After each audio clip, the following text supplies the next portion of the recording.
How you feel about Good Boys might depend on how well you can handle 12-year-olds dropping F-bombs and brandishing BDSM gear at a strange man who may or may not be a pedophile. And if you think I should end up on some sort of watch list for even saying that, Good Boys probably isn't for you.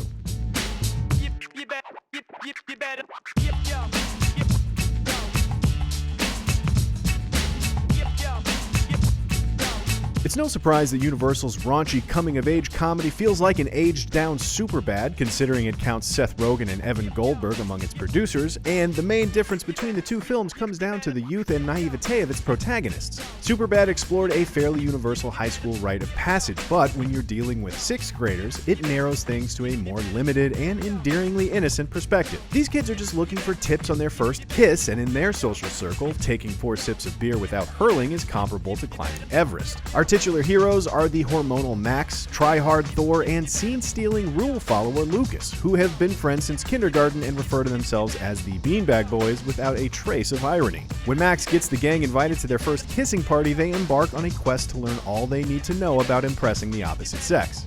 Naturally, this leads to a madcap adventure that begins with the boys using Max's father's drone to spy on his horny teenage neighbors, but soon evolves into a convoluted tale of blackmail, inadvertent drug dealing, and a frat house showdown that had the audience in hysterics at the film's South by Southwest premiere.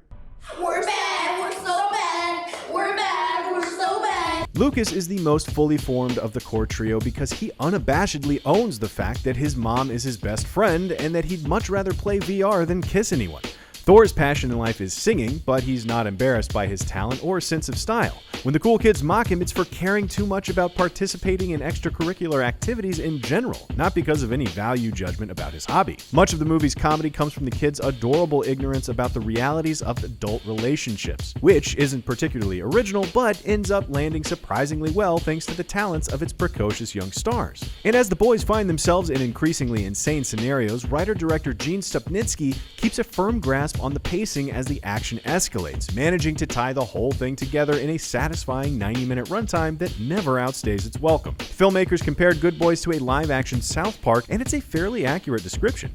It's still crass and gross and wildly extreme in places, and yet, as they pointed out, it's the kind of humor that doesn't punch down. Our protagonists are not mean-spirited or purposefully destructive. Their adventures are compelling because they're supportive of each other and seem perfectly comfortable owning who they are. Good Boys also never comes across as preachy or trying to appear too woke. It just seems like a natural evolution of a comedic genre that hasn't always aged well, one that isn't content to go for the low-hanging fruit when something more subversive is more likely to earn a laugh. Even when the kids earnestly lecture to Molly-taking teens about the dangers of drug use or use the school's anti-bullying group to escape being chased, we're not being encouraged to laugh at their naivete, just the inherent ridiculousness of the situation. In that way, despite some repetitive jokes and an over-reliance on putting its oblivious heroes in icky or dangerous situations, Good Boys more than lives up to its name. Good Boys somehow manages to balance its risqué, scatological impulses with a surprisingly sweet, resonant coming-of-age tale.